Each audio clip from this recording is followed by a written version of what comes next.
Uthi uJobe mase ngihambe all four corners of the earth. Uthi, then I realized, uyayazi indlela yami.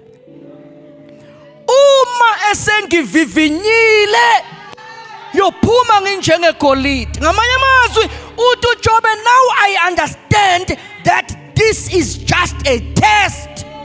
God is testing me. And when I pass the test, I will get promotion. Kwenzekeni uma esephasa uJobe mntana kaNkulunkulu?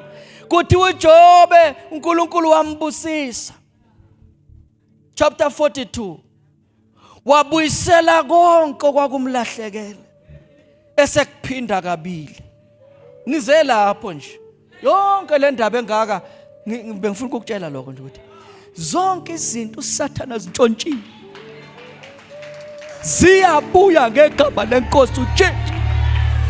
Zibuya seziphinda phindiwe ngegama lenkosi uJesu. Ziyabuya siphindiwe ngoba uNkulunkulu wethu uthembekile.